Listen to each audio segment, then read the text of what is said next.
اللہم صلی علی نبینا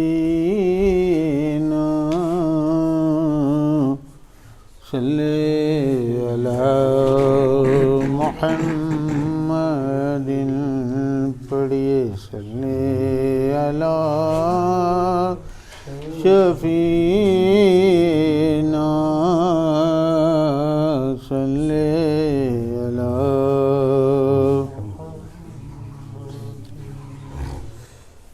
کہ ہزاروں میں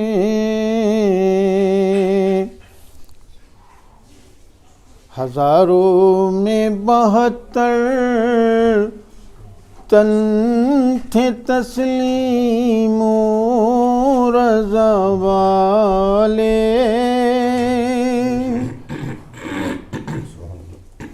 ہزاروں میں 72 تن تھے تسلیم و رضا والے، حقیقت میں خدا ان کا تھا اور وہ تھے خدا والے، حقیقت میں خدا ان کا تھا اور وہ تھے خدا والے، کسی نے جب چمن پوچھا تو یوں حضرت نے فرمایا، کسی نے جب وطن پوچھا تو یوں حضرت نے فرمایا، مدینے والے کہلاتے تھے اب ہیں کربلا والے، مدینے والے کہلاتے تھے اب ہیں کربلا والے، کسی نے جب وطن پوچھا تو حضرت نے یوں فرمایا،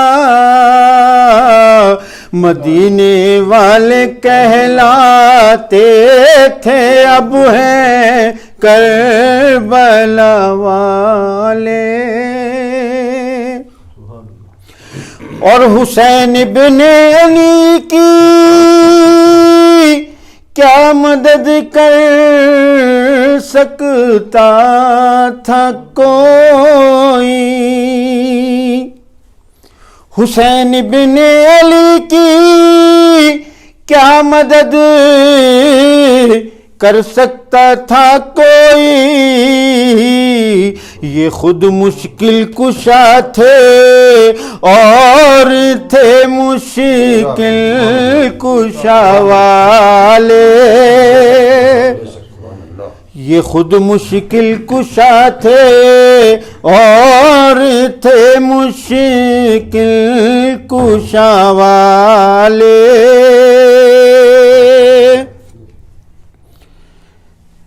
یہ نعرہ حر کا تھا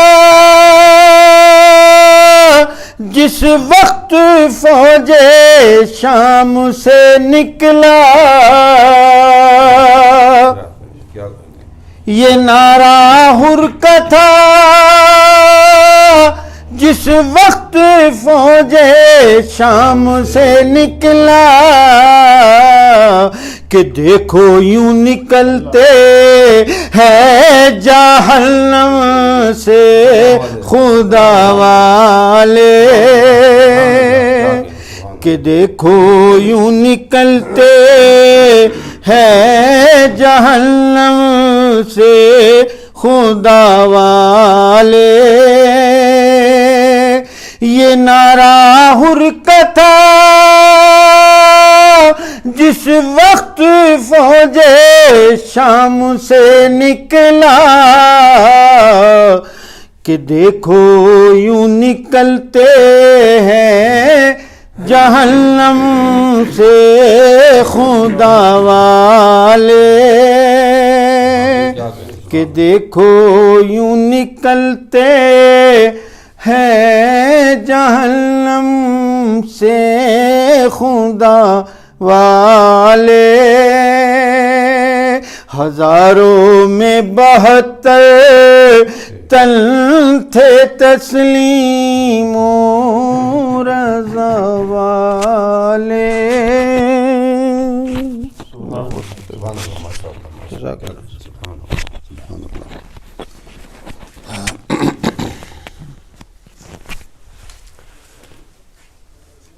الحمد للہ رب العالمین والصلاة والسلام على سید المرسلین، اما بعد فاعوذ باللہ من الشیطان الرجیم، بسم اللہ الرحمن الرحیم۔ والسابقون الاولون من المہاجرین والانصار والذین اتبعوهم بإحسان رضی اللہ عنہم ورضوا عنہ وأعد لهم جنات تجری تحتها الانہار خالدین فیہا ابدا ذلک الفوز العظیم۔ صدق اللہ العظیم والحمد للہ رب العالمین۔ شاہ است حسین، بادشاہ است حسین، دین است حسین، دی پناہ است حسین، سرداد نداد دست در دست یزید، حقا کہ بنا لا الہ است حسین۔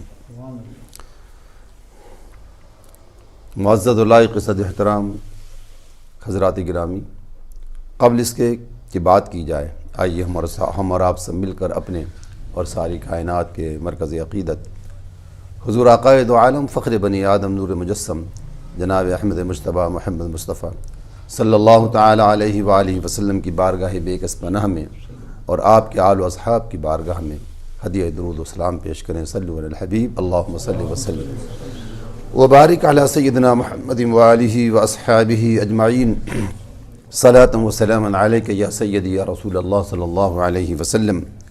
الحمدللہ، اللہ تبارک و تعالیٰ کے بے پناہ فضل اور بے پناہ کرم کے تحت ہم سب آپ اس محفل پاک میں حاضر ہوئے ہیں، جو کہ محترم بھائی عبدالعزیز صاحب کے گھر والوں نے، ان کی بیٹوں نے اس محفل پاک کو سجایا، اپنے گھر میں منعقد کیا ہے۔ اور یہ مجالس محرم اور یہ نئے سال کے موقع پر ہمیشہ کی طرح جو ہماری مسجدوں میں، ہمارے علاقوں میں، بستیوں میں اس طرح کے وعظ اور نصیحت اور تقاریر کا جو سلسلہ اور مجالس کا رہتا ہے، وہ زمانہ قدیم سے ہمارے اسلاف و اکابرین سے یہ سلسلہ شروع ہے، تاکہ ہم وہ تمام باتیں اپنے آنے والی نسلوں کو بتا سکیں، لوگوں کو، اور ان کے علم میں آ سکے کہ ہمارے اسلاف و اکابرین نے، بزرگوں نے کیا قربانیاں پیش کی ہیں، کیا قربانیاں دی ہیں۔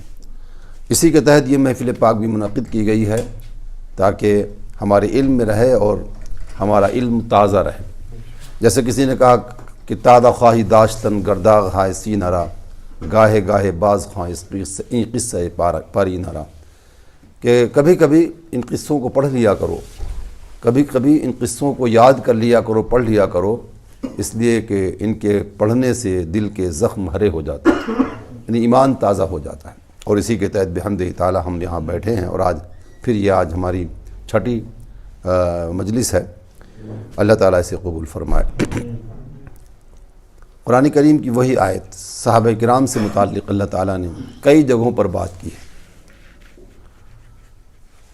ان الذین آمنوا وعملوا الصالحات اولئک هم خیر البریہ جزاؤہم عند ربہم جنات عدن تجری من تحتها الانہار خالدین فیہا ابدا رضی اللہ عنہ ورضوا عنہ ذلک لمن خشی ربہ۔ اس آیت کریمہ میں بھی اللہ کے ان بندوں کا ذکر ہے جن کا ذکر ہم کر رہے ہیں۔ جو آیت میں نے پڑھی اس میں بھی مہاجرین انصار کی بات کی گئی اور ان کے لیے بشارت دی گئی۔ یہاں بھی بشارت ہے، وہ جو ایمان لائے اور جنہوں نے عمل صالح کیے، یہ بہترین ترین روئے زمین پر لوگ ہیں۔ اللہ نے ان کے لیے یہ وعدہ کیا ہے کہ یہی وہ لوگ ہیں جن کی جزا یہ ہوگی، جزاؤہم عند ربہم، ان کے رب کے پاس کیا ہوگی کہ اللہ تبارک و تعالیٰ انہیں جنتیں عطا فرمائے گا، باغات جس میں نہریں بہہ رہی ہیں، اس میں یہ رہیں گے۔ اللہ راضی ہے ان سے اور یہ اللہ سے راضی۔ اور یہ کہ یہ وہ لوگ ہیں جو خشیت الہی ان کے دلوں میں ہمیشہ اپنے رب کی خشیت اور اس کا ڈر جو ہے ہمیشہ رہا ہے۔ حضرات گرامی، گفتگو ہم شروع کر رہے ہیں وہی جہاں سے ہم نے کل ختم کی تھی، امیر المومنین حضرت عمر بن خطاب رضی اللہ تعالیٰ عنہ خلیفہ دوئم 10 سال اور 6 مہینے قریب 10.5 سال کے قریب امور خلافت آپ نے انجام دیے اور پھر آپ کی شہادت واقع ہوئی۔ ایک روایت کے مطابق 26 ذی الحجہ کو جو ہے آپ کی شہادت واقع ہوئی، اور دوسری روایت کہتے ہیں کہ پہلی محرم کو آپ کی جو ہے شہادت واقع ہوئی۔ 23 ہجرت کا سال تھا اور 23 تاریخ بھی تھی جب آپ پر حملہ کیا گیا، اور پھر آپ کی شہادت واقع ہو گئی۔ جیسے کہ میں نے کل عرض کیا تھا کہ ام المومنین حضرت عائشہ صدیقہ رضی اللہ تعالیٰ عنہ سے اجازت لی، اور پھر آپ کو حضور پاک علیہ الصلوۃ والسلام کے پہلو میں لیٹے ہوئے سیدنا ابو بکر صدیق رضی اللہ عنہ کے پہلو میں آپ کو دفن کیا گیا۔ اس کے بعد مسلمانوں کے امیر جو بنے، اس میں ایک لمبی گفتگو ہے۔ ہم اس گفتگو کو چھوڑ کر کے یہ کہتے ہیں کہ حضرت عثمان ابن عفان رضی اللہ تعالیٰ عنہ امیر المومنین خلیفہ سوئم یہ بنے۔ امیر المومنین حضرت عثمان ابن عفان رضی اللہ تعالیٰ عنہ شرم و حیا کے پیکر تھے۔ اسلام لانے والے لوگوں میں آپ کا 6واں مقام تھا، یا 4تھا یا 5واں یا 6واں مقام تھا۔ حضرت ابو بکر صدیق رضی اللہ تعالیٰ عنہ نے جیسے ان کے سامنے اسلام پیش کیا، انہوں نے اسلام قبول کر لیا۔ حکم ابن ابی العاص ان کا چچا تھا، جب اسے یہ پتہ چلا کہ عثمان رضی اللہ عنہ نے اسلام قبول کر لیا تو وہ آپ کو مارنا شروع کر دیا اس نے، اور پھر وہ چٹائی میں لپیٹ کر کے آپ کو جو ہے مارا کرتا تھا۔ لیکن آپ نے اس کو کہہ دیا کہ تم میری جان بھی لے لو گے لیکن میں اسلام سے نہیں پھر سکتا۔ کامل ایمان تھا۔ صحابہ کرام میں جن لوگوں کو بھی ہم دیکھتے ہیں، آپ نے جو بھی تاریخ پڑھی اور سنی ہے، جو دائرہ اسلام میں داخل ہو جاتا تھا، چاہے وہ غریب ہو، چاہے دنیاوی کوئی وسائل ان کے نہ ہوں۔ کئی ایسے تھے جو غلام تھے لوگوں کے، کئی ایسے تھے جو بالکل ان کے پاس کچھ بھی نہیں تھا، لیکن جب دائرہ اسلام میں داخل ہو گئے تو سب کچھ ان کو مل گیا۔ یہ اللہ رسول جس کو مل گیا اس کو سب کچھ مل گیا، اور پھر انہیں پرواہ بھی نہیں تھی۔ وہ یہی کہتے تھے ہماری جان بھی لے لو، بوٹیاں بھی کر دو، قیمہ بھی بنا دو، لیکن ہم اسلام سے نہیں پھر سکتے۔ ایسا ہی تھا حضرت عثمان ابن عفان رضی اللہ تعالیٰ عنہ نے ایسا ہی کیا۔ واقعی فیل کے 6 سال کے بعد آپ کی پیدائش ہوئی ہے، اور اس کے بعد حضور پاک علیہ الصلوۃ والسلام کی ان کی نانی جو تھیں وہ حضرت نبی اکرم صلی اللہ تعالیٰ علیہ وسلم کی پھوپھی تھی۔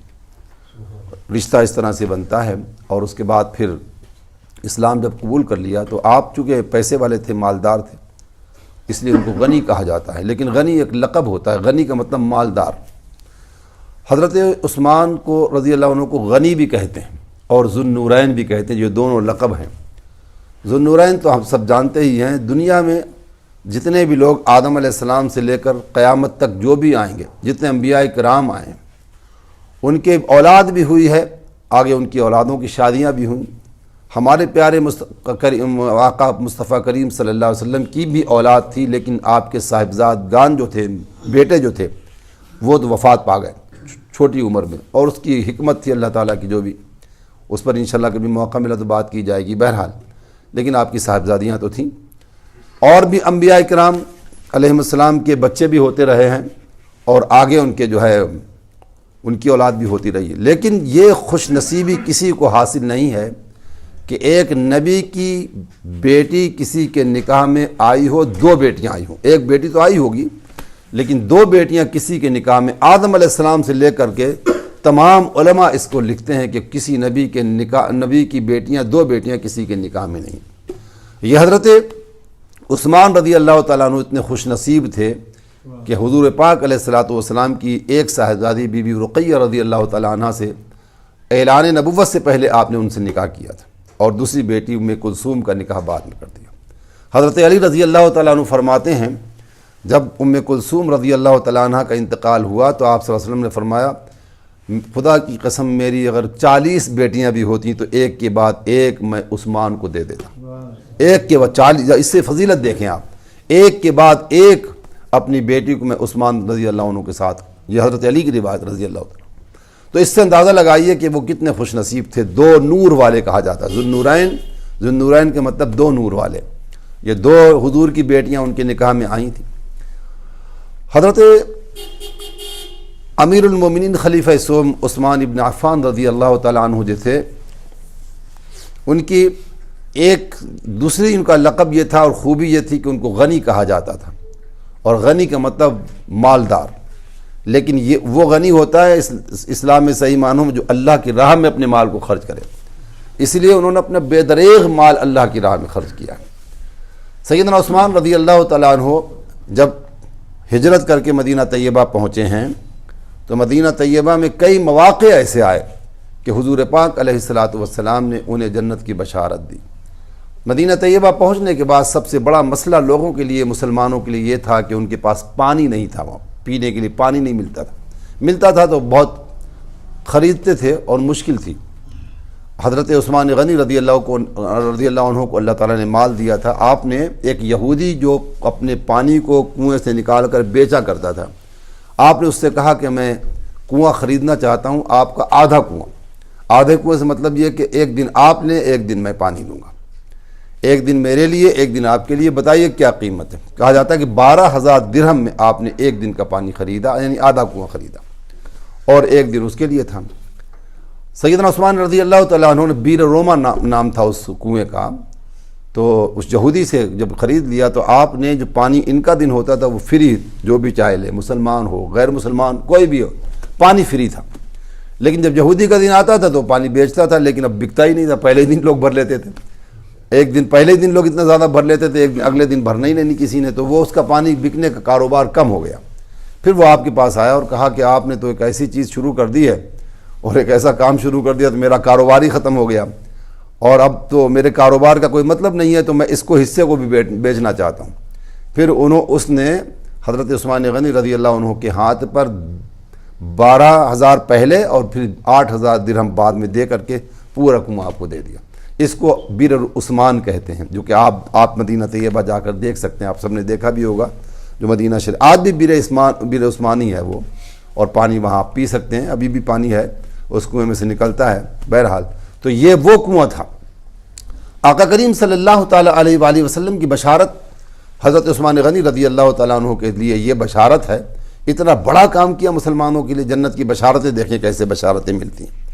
ایک مرتبہ حضرت نبی اکرم صلی اللہ تعالیٰ علیہ وسلم کے صحابی حضرت ابو موسیٰ اشعری رضی اللہ عنہ کہتے ہیں کہ ایک باغ مدینہ شریف کے باہر تھا، اس باغ میں کبھی کبھی حضور صلی اللہ تعالیٰ علیہ وسلم تشریف لے جایا کرتے تھے اور جا کر آرام کرتے تھے، اور آپ کے اب بعد میں آپ کے صحابہ بھی پہنچ جاتے تھے۔ کسی چاہنے والے غلام کا باغ تھا، اس نے کہا تھا یا رسول اللہ صلی اللہ علیہ وسلم تشریف لایا کریں جب موقع ملے، تھوڑی دیر کے لیے آرام کے لیے، کیونکہ آپ کو تو موقع ہی نہیں ملتا تھا، اور آپ کو موقع ہر وقت جو ہے امت کا ہی جو ہے ذمہ داریاں اور نہ جانے کیا کچھ تو ہے، ان کے لیے دعائیں کرنا، ان کے لیے ذمہ داریاں، ان کے مسائل، ان کے معاملات رات اور دن۔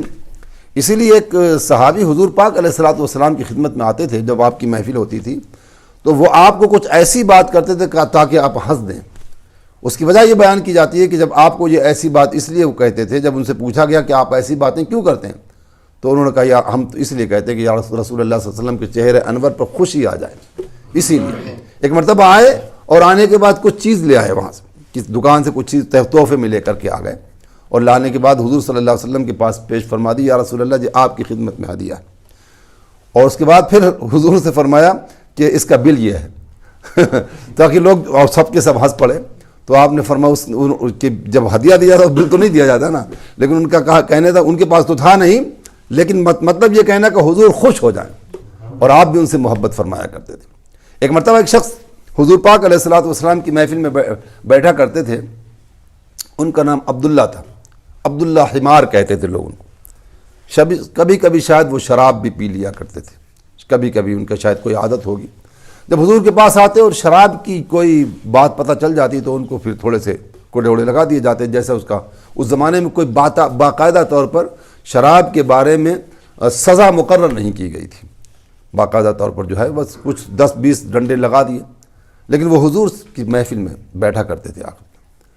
ایک مرتبہ وہ ایسے ہی تھے، کئی بار ان کو ڈنڈے لگ چکے تھے، یعنی کئی بار ان کی شکایت آ چکی تھی۔ ایک شخص نے کہا کہ یہ کیسا آدمی ہے، لعنتی آدمی، کہنا ہماری زبان میں ہم تو بول دیتے ہیں کیسا یہ بدبخت انسان ہے۔ کسی نے کہہ دیا حضور کے سامنے کہ کیسا بدبخت انسان ہے، بدبخت کہہ دیا یا لعنتی، کچھ ایسے طریقے سے کہا۔ تو آپ صلی اللہ علیہ وسلم نے کیا فرمایا؟ آپ نے فرمایا کہ اس کو یہ لفظ نہ کہو، اس لیے نہ کہو کہ کہا یا رسول اللہ اس کو بار بار جو ہے آ کر سزا ملتی ہے تو یقیناً یہ لعنتی آدمی ہے، جب آپ نے فرمایا وہ تمہارے نبی سے محبت کرتا ہے، اس کو ایسا مت کہو، اس کو ایسا مت کہو۔ تو جب آپ دیکھیں اندازہ لگائیں کہ حضور صلی اللہ علیہ وسلم اپنے ان غلاموں کو بھی چاہتے تھے جو شریعت کے کبھی کبھی خلاف بھی حرکت کرتے تھے، لیکن آپ جانتے تھے کہ آپ کی محبت کی وجہ سے تو آپ کے پاس آتا ہے۔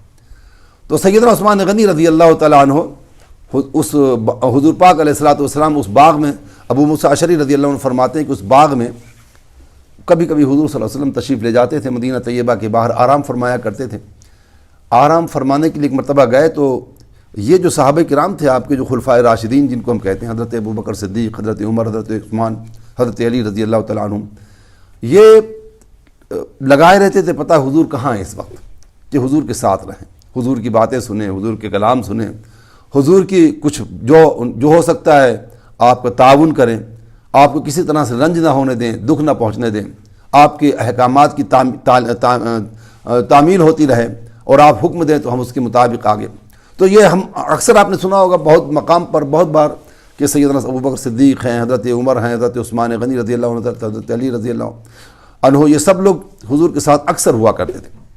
اب یہ کہ باغ میں جب تشریف لے گئے تھے آقا کریم صلی اللہ علیہ وسلم، تو وہاں پر جو ہے کوئی تھا نہیں، باغ کے مالک جو بھی ہوں گے۔ ابو موسیٰ اشعری کہتے ہیں کہ میں وہاں بیٹھا تھا، اتنے میں ایک شخص نے دروازے پہ دستک دی۔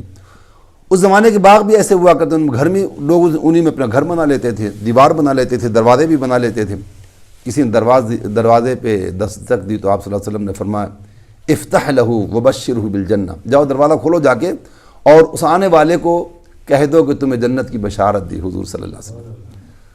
حضرت ابو موسیٰ اشعری رضی اللہ عنہ کہتے ہیں میں گیا، میں نے دروازہ کھولا، حضرت ابو بکر صدیق رضی اللہ عنہ آئیے، یہ بات حضور نے فرمائی آپ کے لیے، افتح لہ وبشرہ بالجنہ، حضور نے فرما دیا کہ ان کے لیے دروازہ کھول دو اور آنے والے شخص کو بشارت دے دو کہ وہ جنتی ہے۔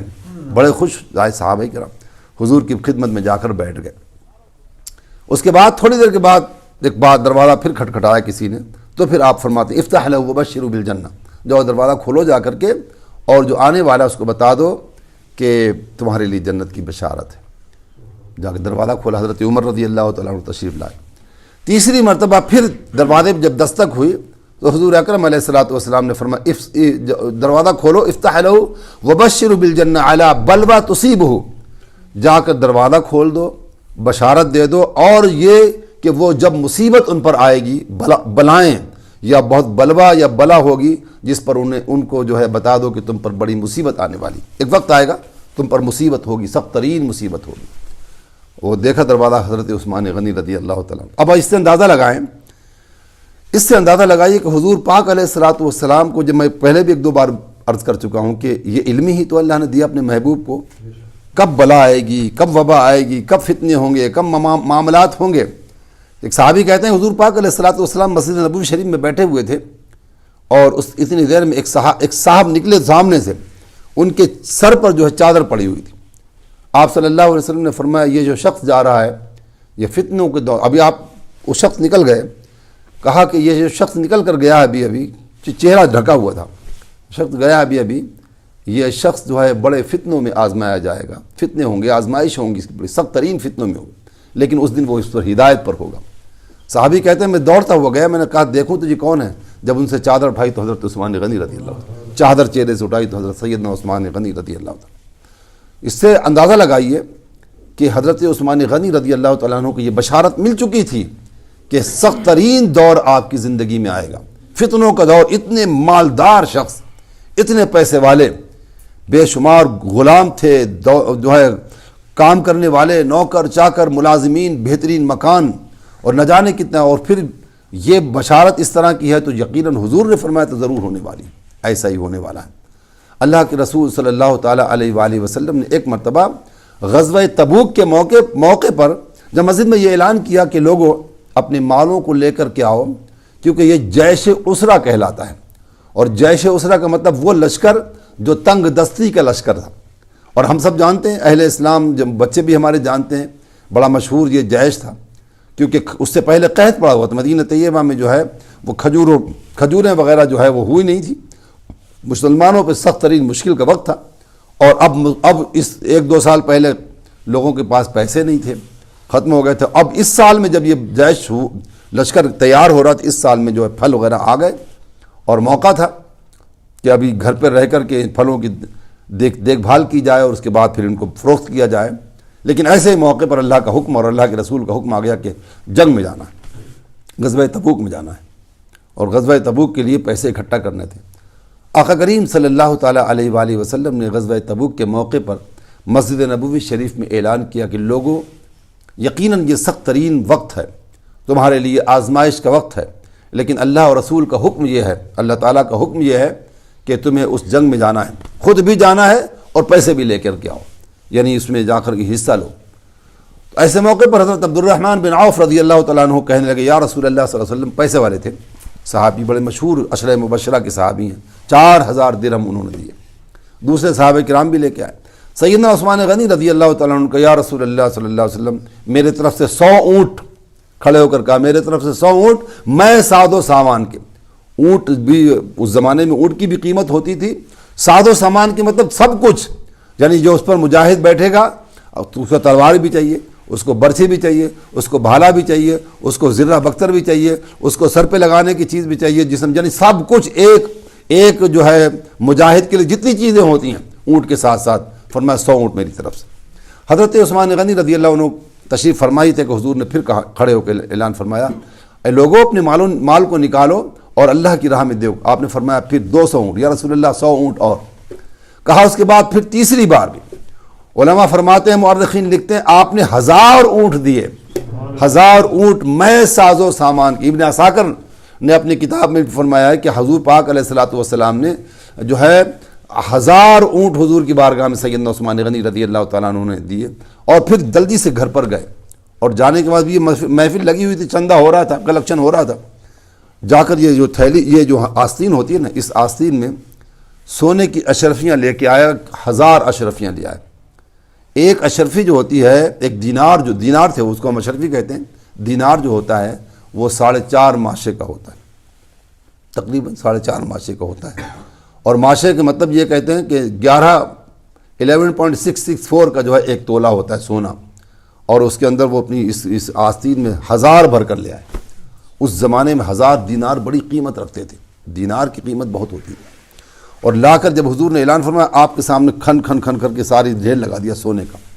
اللہ اکبر، یہ بڑی دل کی بات ہوتی ہے۔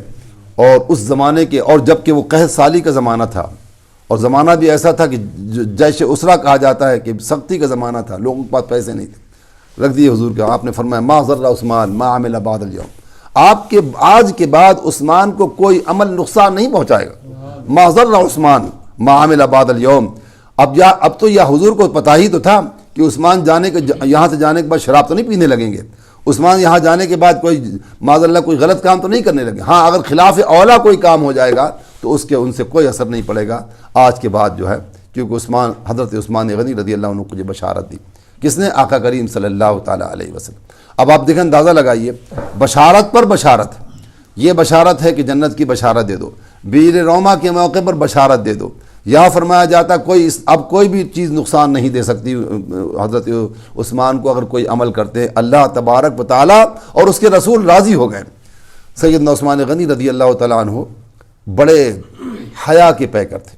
حیا سمجھتے ہیں؟ ہم تو اپنی زبان میں شرم کہتے ہیں، کامل الحیاء والایمان کہا جاتا ہے، کامل الحیاء والایمان والایقان کہا جاتا ہے آپ کو، کہ کامل ترین حیا تھی بے شمار۔ جب پہلی بار خطبہ امیر المومنین بنے، خطبے تقریر کے لیے کھڑا کیا لوگوں نے کہ بھائی امیر المومنین ہیں، بادشاہ وقت تو ہم کہہ نہیں سکتے، وہ تو خلیفہ تھے، کہ حضرت کچھ فرما دیجئے کھڑے ہو کر۔ تو آپ کھڑے ہوئے، اور کھڑے ہونے کے بعد آپ نے کہا الحمدللہ رب العالمین والصلاۃ والسلام علی سید المرسلین۔ آگے کچھ نہیں کہہ پائے، کہنے لگے، بس بیٹھ گئے، اور کہنے لگے موقع آئے گا تو پھر کہیں گے۔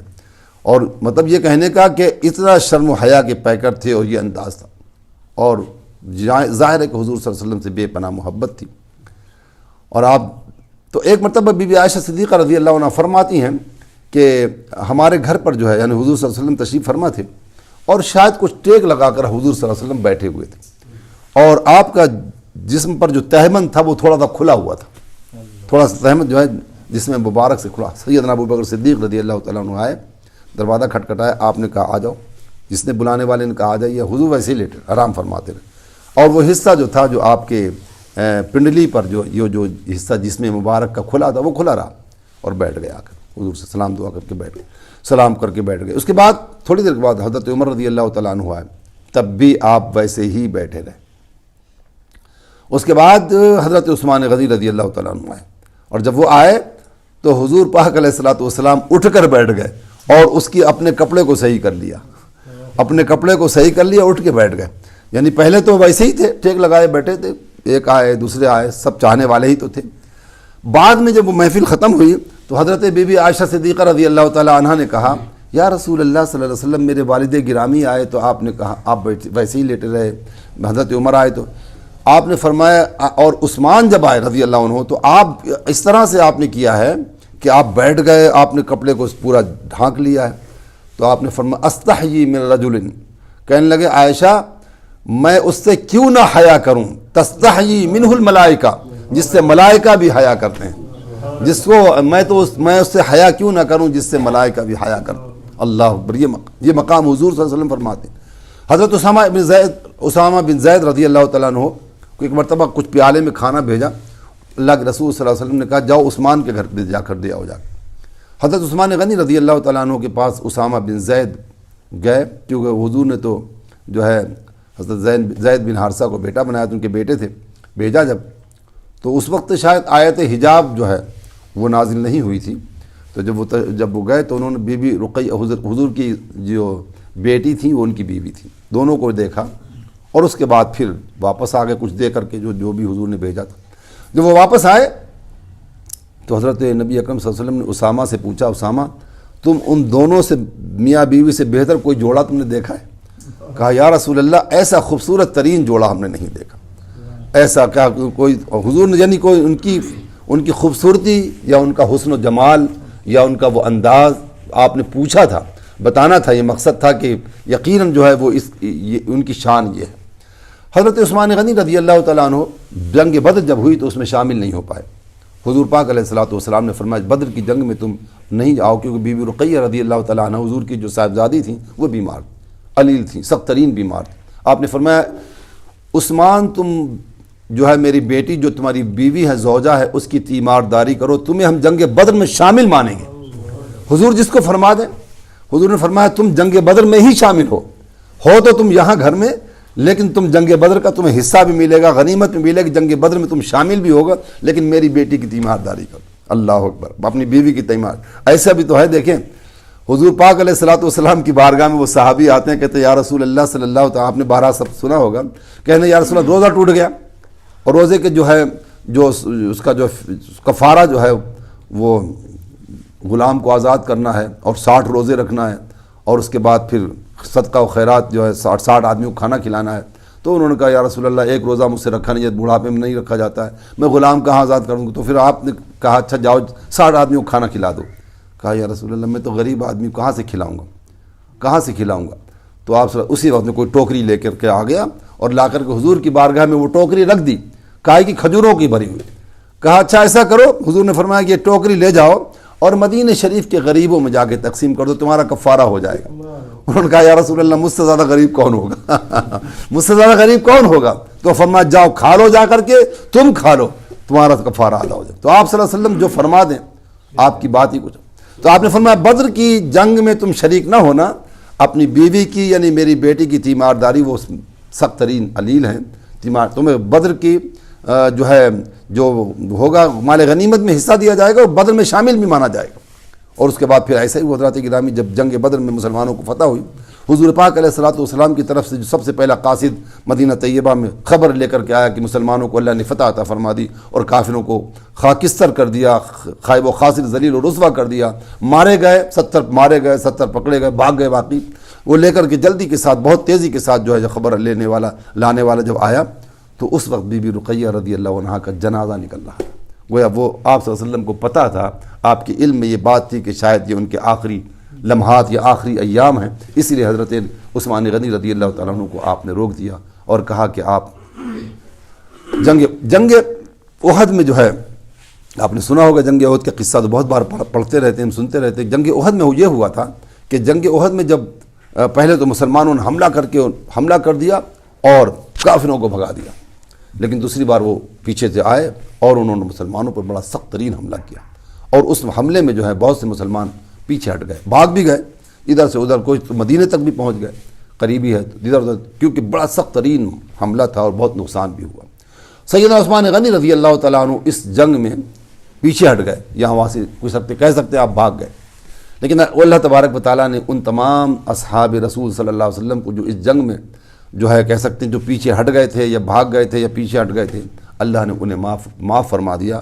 وَلَقَدْ عَفَا اللَّهُ عَنْهُمْ، اللہ تعالیٰ نے قرآن میں ایک آیت میں فرما دیا کہ اللہ نے انہیں معاف فرما دیا۔ شیطان نے انہیں اس میں مبتلا کر دیا تھا، اس کی وجہ سے ان کے پیر ڈگمگا گئے اور بھاگ گئے وہ، اور اس کے بعد اللہ نے انہیں جب انہوں نے معافی مانگی اللہ انہیں معاف۔ اب تیسرا مرحلہ جو ہے حضرت بیعت رضوان کا ہے۔ بیعت رضوان تو حدیبیہ کے موقع پہ ہوئی۔ حدیبیہ کے موقع پر حضور پاک علیہ الصلوۃ والسلام کو انہوں نے مکے میں داخل نہیں ہونے دیا۔ 1400 صحابہ عمرہ کرنے کے لیے گئے، انہوں نے کہا نہیں مکے میں نہیں آ سکتے، آپ کو ہمانے نہیں دیں گے۔ صلح ہوتی رہی، ادھر سے آئے ادھر سے آئے ادھر سے، آپ نے حضرت عثمان غنی رضی اللہ تعالیٰ عنہ کو بھیجا اپنے طرف سے، اور کیونکہ ان کی وہ مالدار تھے، پیسے والے تھے، اور ان کے خاندان کے لوگ بھی وہاں تھے، اور پتہ تھا حضور صلی اللہ علیہ وسلم کو اور مسلمانوں کے کہ حضرت عثمان غنی رضی اللہ عنہ کو کوئی ٹچ بھی نہیں کر سکتا۔ جب وہ گئے تو مکے کے کافروں نے کہا، بڑے بڑے جو عمائدین مکہ سردار تھے، انہوں نے کہا کہ آپ کے لیے کھلا ہوا ہے، جائیں حرم شریف میں عمرہ کر لیں جا کر۔ سیدنا عثمان غنی رضی اللہ عنہ نے کہا خدا کی قسم میں عمرہ نہیں کروں گا جب تک کہ میرے آقا عمرہ نہیں کریں گے، میں کیسے عمرہ کر سکتا ہوں؟ عمرہ نہیں کیا آپ نے۔ صلح کی بات ہوتی رہی، اور ادھر اس درمیان میں یہاں خبر آئی حدیبیہ کے اس میدان میں جہاں مسلمان کہ حضرت عثمان غنی رضی اللہ تعالیٰ عنہ کو دیر ہو گئی تھی آنے میں، واپس شہید کر دیا گیا، شہادت کی خبر ملی۔ تو آپ صلی اللہ علیہ وسلم نے بیعت رضوان، وہ درخت کے نیچے جو بیعت کی گئی، قرآن کریم اس کا ذکر ہے سورہ فتح میں، بیعت رضوان، جو بیعت رضوان مسلمانوں سے بیعت لی کہ جو اگر حضرت عثمان غنی رضی اللہ تعالیٰ عنہ جو ہے ان کو اگر قتل کر دیا گیا تو ہم اس کا بدلہ بھی لیں گے، اور اس پر بات ہوئی اور وہ بیعت حضور نے لی۔ اب جو ہے ہر صحابی آ کر بیعت کرتا رہا، سب نے بیعت کر لی۔ آخر میں آپ صلی اللہ علیہ وسلم نے صحابہ کرام کے سامنے کہا عثمان یہاں نہیں ہے، کہا کہ یہ ہاتھ عثمان کا ہاتھ ہے۔ آپ نے اپنے داہنے ہاتھ کو کہا یہ عثمان کا ہاتھ ہے، اور اپنے دوسرے ہاتھ پر رکھا کہ یہ عثمان کی بیعت ہے۔ اس سے فضیلت ظاہر ہوتی ہے۔ ایک صحابی بیان کرتے ہیں کہ ایک مرتبہ مصر کا ایک رہنے والا ایک شخص آیا مدینہ شریف میں، اور آنے کے بعد کہنے لگا کہ یہ بھیڑ کیسی لگی یہاں مکے میں بھیڑ کیسی لگی؟ ایک کہا یہاں پر ایک صاحب ہیں جو عبداللہ بن عمر ہیں رضی اللہ تعالیٰ عنہما، ان سے لوگ مسائل پوچھ رہے ہیں۔ تو وہ آیا، آنے کے بعد اس نے یہی 3 سوال جو میں آپ کو بتا رہا تھا، انہوں نے 3 سوال کہے۔ ایک، اے عبداللہ ابن عمر میں تم سے 3 سوال کرتا ہوں۔ کہا کیا سوال ہیں؟ کہا میرا سوال پہلا یہ ہے، حضرت عثمان غنی رضی اللہ تعالیٰ عنہ کے بارے میں اس نے کہا میرا پہلا سوال یہ کہ عثمان جو تھے رضی اللہ عنہ بدر میں نہیں شامل تھے۔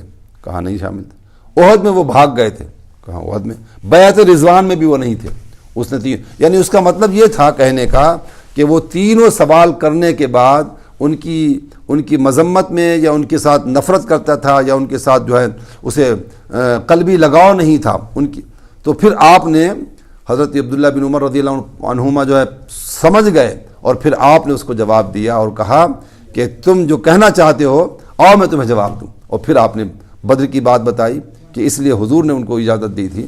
احد میں اللہ نے انہیں معاف کر دیا تھا۔ بیعت رضوان میں وہ جو مکے میں تھے، اور اس طرح سے تینوں باتوں کا جواب دے کر کے اس کا منہ اتنا رہ گیا وہ چلا گیا۔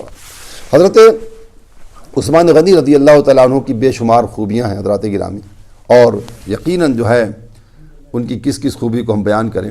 جب ان کی شہادت واقع ہوئی، اس شہادت کے موقع پر کئی لوگ کئی دنوں تک ان کے گھر کو گھیر لیا ہوا تھا۔ انہوں نے بڑے کہتے ہیں کہ بہت اسلام پہ بڑا خرچ کیا تھا مال کو، اس لیے عثمان غنی ان کو کہا جاتا ہے۔ لیکن وقت ایسا آ گیا، فتنوں کا دور تھا، اور حضور نے ان کو بشارت بھی دی تھی، اور حضور کی ایک حدیث بھی ان کے ذہن میں تھی کہ اے عثمان اللہ تبارک و تعالیٰ تمہیں قمیص پہنائے گا۔ قمیص سمجھتے نا، قمیص پہنائے گا، لیکن لوگ تم سے اتارنے کی کوشش کریں گے، تم اس قمیص کو اتارنا نہیں۔ یہ حضور کی حدیث تھی۔ قمیص سے مراد یہ خلافت تھی، خلافت جب تمہیں ملے گی لوگ چھیننے کی کوشش کریں گے، لیکن تم انہیں جو ہے واپس نہیں کرنا۔ اور آپ دیکھیں حضرات گرامی کہ اس قمیص کو اتارنے کی کوشش کی گئی جب آپ کی جو ہے آپ کو مکان کو گھیرا گیا، طویل قصہ ہے، میں اس قصے پہ نہیں جاتا کیونکہ ہمارے پاس وقت بھی نہیں اتنا زیادہ ہوتا ہے. بتانا مقصد یہ تھا کہ لوگوں نے یہ کہا، کوشش کی کہ یہ جو ہے خلافت چھوڑ دیں. آپ نے کہا کہ میں خلافت نہیں چھوڑ سکتا. تو وہ تو چاہتے تھے کہ آپ کو معزول کر کے کسی اور کو خلیفہ بنا دیں. اور بھی کئی سوالات تھے.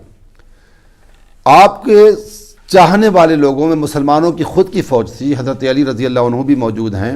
صحابہ کرام آ کر کہتے ہیں آپ ہمیں حکم دیں، ہم شہر مدینہ شریف میں جو 20,000 کے قریب مصری جو آئے ہوئے ہیں، ہماری ہی تلواروں کے ذریعے سے تو یہ مسلمان ہوئے، ہم ان کے سامنے جو ہے جنگ کریں گے اور ان کو بھگا دیں گے اور ان کو قتل کر دیں گے. آپ نے فرمایا نہیں. آپ کے غلام، آپ کے چاہنے والے اور دوسرے جو آپ کے خود کے جو خاندان والے غلام جو تھے، وہ انہوں نے کہا امیر المومنین حکم دیجیے ہم ان سے جا کر لڑیں. آپ نے فرمایا نہیں. آپ نے فرمایا میری ایک جان کی وجہ سے، کیونکہ میں حضور کی حدیث کے مطابق خلافت نہیں چھوڑ سکتا. ایک بات تو یہ. دوسری بات یہ کہ میرا خون بہہ جائے، مجھے یہ تو منظور ہے، لیکن شہر مدینہ میں قتل نہیں چاہتا، قتل و خونریزی نہیں چاہتا، کیونکہ حرم مدینہ حضور نے اس کو حرم بنایا ہے، اور حرم مدینہ میں میری وجہ سے قتل و غارت گری ہو، یہ نہیں ہو سکتا. اور پھر آپ دیکھیں کہ کیسے جو ہے آپ کو شہید کیا گیا. کس طرح مارنے والے، آپ کو شہید کرنے والے لوگوں میں جو لوگ تھے، وہ ایک کا نام اسود کہا جاتا ہے، ایک کا نام حمار کہا جاتا ہے، مصری تھے. محمد بن ابو بکر بھی اس میں شامل تھے. اور یہ کہا جاتا ہے کہ آپ کو شہید کرنے 40 یا 50 دن تک آپ کے گھر کو گھیرے رہے، پانی بند کر دیا. حضرت امام حسن، امام حسین رضی اللہ عنہم، حضرت عبداللہ بن زبیر اور دیگر صحابہ کرام کے بیٹے وہ پہرا دیتے رہے. لیکن بہرحال اللہ کے رسول صلی اللہ علیہ وسلم نے تو فرمایا تھا، پیچھے سے کسی کے مکان سے کود کر وہ لوگ گئے. انہوں نے بڑے دردناک انداز میں آپ کو شہید. قرآن کریم کی تلاوت کر رہے تھے اور ایسے موقع پر آپ کی شہادت واقع ہوئی. انہوں نے جا کر کے پہلے تو کہا جاتا ہے محمد بن ابو بکر نے ان کی داڑھی پکڑی، لیکن ان کا بھتیجے اگر تمہارے باپ ہوتے تو شاید یہ کبھی دیکھ نہ سکتے. تو کہتے ہیں وہ انہوں نے چھوڑ دی اور شرم کے مارے پیچھے ہٹ گئے. لیکن جو ساتھ میں آنے والے لوگ تھے انہوں نے جو ہے آپ پر وار کی. علامہ مستغفری اور دیگر لوگ کچھ لکھتے ہیں، ابن عساکر کے حوالے سے بھی لکھا ہے کہ ایک شخص ملک شام میں، ابو قلابہ کہتے ہیں کہ میں نے ملک شام میں ایک شخص کو دیکھا تو وہ کہتا تھا ہائے میں جہنمی ہو گیا، ہائے میں جہنمی ہو گیا، ہائے میں جہنمی ہو گیا. کہا کیوں ایسی بات کرتے ہو؟ جو آدمی تھا اس کے دونوں ہاتھ کٹے ہوئے تھے، اس کے دونوں پیر بھی کٹے ہوئے تھے، اس کی دونوں آنکھیں بھی نکلی ہوئی تھی، یعنی اندھا تھا. اس نے کہا کہ حضرت عثمان غنی رضی اللہ عنہ کی جب شہادت واقع ہوئی ہے، ان قاتلین لوگوں میں بھی شامل تھا، اور آپ نے مجھے بد دعا دی تھی. کس نے؟ حضرت عثمان غنی رضی اللہ عنہ. تمہارے دونوں ہاتھ کٹ جائیں، 4 بد دعائیں دی تھی.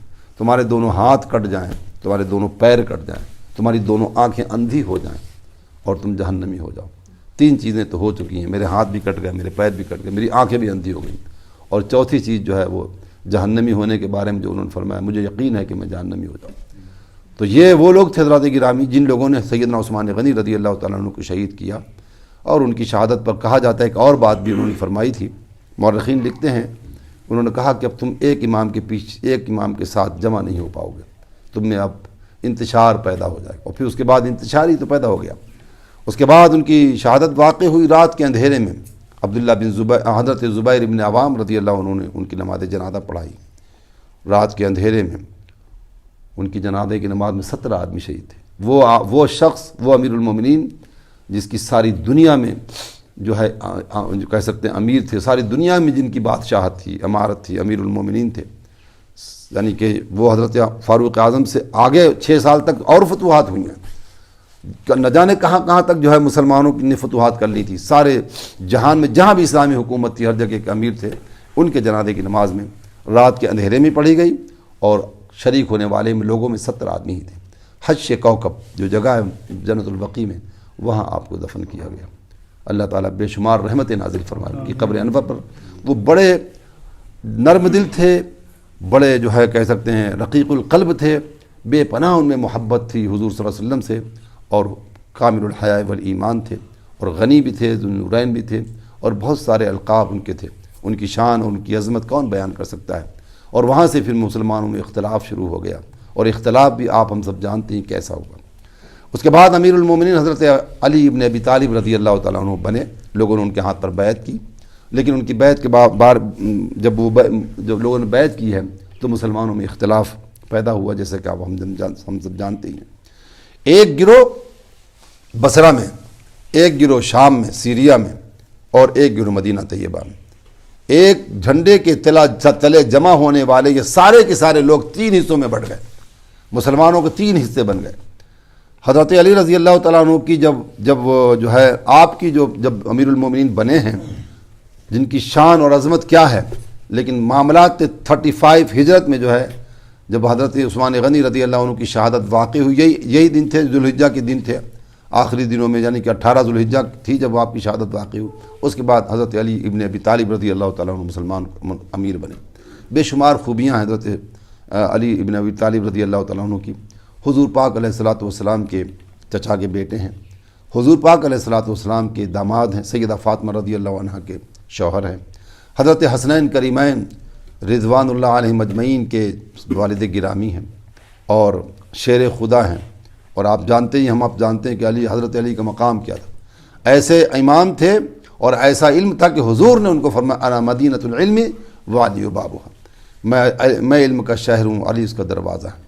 ایک واحد شخص تھے جنوب کی حالت میں کسی کو مسجد نبوی شریف میں جانے کی اجازت نہیں، مسجد ناپاکی کی حالت میں کوئی مسجد میں نہیں جا سکتا، حرام ہے، لیکن حضرت علی رضی اللہ عنہ کی اجازت تھی اس بات کی کہ اگر ایسی صورت ہے تو آپ کو اجازت ہے۔ حضرت علی رضی اللہ عنہ ایک مرتبہ آقا کریم صلی اللہ تعالیٰ علیہ وسلم نے حضرت علی سے کہا کہ یہ آدمی نماز کا ٹائم ہو رہا ہے، اس کو جا کر کے اٹھا دو، نماز کے لیے تیار ہو جائے، سو رہا ہے۔ حضرت علی رضی اللہ تعالیٰ عنہ اس کو اٹھا دیا اور بعد میں پوچھا یا رسول اللہ صلی اللہ علیہ وسلم، کیونکہ حضور کے تو وہ بیٹے ہی تو تھے، حضور نے تو ان کی پرورش کی، حضرت ابو طالب سے انہوں نے لے کر کے انہی نے جو ہے ان کی پرورش کی ہے، تربیت کی ہے۔ آپ کے چچا کے جو بچے تھے کہ ہم ان کو ہمیں دے دیں، ہم ان کی تربیت۔ کہنے لگے یا رسول اللہ صلی اللہ علیہ وسلم آپ خود جو ہے اٹھا سکتے تھے، یہ ثواب کا کام تھا، آپ اٹھا سکتے تھے، لیکن آپ نے مجھے حکم دیا ہے۔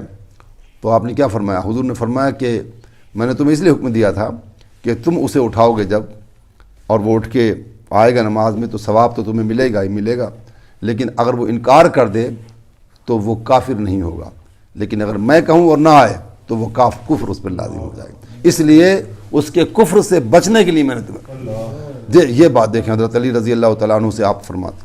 تو حضور پاک علیہ الصلوۃ والسلام نے حضرت علی رضی اللہ عنہ کی بے پناہ فضیلتیں بیان کی۔ ہم انشاءاللہ اس پہ تھوڑی سی بات کریں گے، کل شاید ہمارا کل یہ مجلس یہاں کی آخری ہوگی، تھوڑی سی بات کریں گے۔ حسنین کریمین رضوان اللہ علیہ مجمعین کی بڑی کامیابیاں اور بڑے حضور کی محبت، اور حضور نے بڑی ان کی تعریف اور توصیف بیان کی۔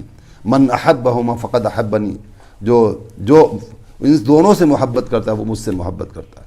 ومن ابغضہما فقد ابغضنی، جو ان دونوں سے یعنی میرے دونوں نواسوں سے، دونوں بیٹوں سے جو بغض رکھتا ہے وہ مجھ سے بغض رکھتا ہے۔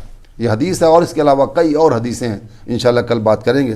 اللہ تبارک و تعالیٰ بے شمار رحمتیں نازل فرمائے سیدنا عثمان غنی رضی اللہ تعالیٰ عنہ کی قبر انور پر، اور ہمارے گلہائے عقیدت ان کی بارگاہ میں پیش فرما دے۔ صحابہ کرام رضوان اللہ علیہم اجمعین میں ہر ایک کا اپنا مقام ہے، اور ہر ایک کی شان اللہ ہی جانتا ہے کیا شان ہے، ہر ایک کا مقام اللہ ہی جانتا ہے۔ ان کے اختلافات تھے، ان کے آپس میں اختلافات بھی تھے، ہوئے بھی ہیں، بعد میں بھی اختلافات ہوئے، لیکن ہمیں زبان سے کہنے کی، کیونکہ معاملہ بڑوں کا ہے، بڑوں کے معاملے میں چھوٹوں کو بولنے کی ضرورت نہیں ہوتی ہے، وہ تو وہی لوگ کی ہیں، ان کی بارگاہ میں اللہ پہنچا دے، اور ان جیسی محبت رسول عطا فرمائے، ان جیسا ہم پر خاص کرم فرما دے، کیونکہ ہم تو ان کے غلاموں کے غلام بھی نہیں بن سکتے جب جو ان کا مقام تھا، لیکن اللہ تعالیٰ ان سے محبت عطا فرمائے، اور ان کی محبت کا اجر جو ہے ہم سب کو دنیا میں بھی اور آخرت میں بھی عطا فرمائے۔ وآخر دعوانا ان الحمدللہ رب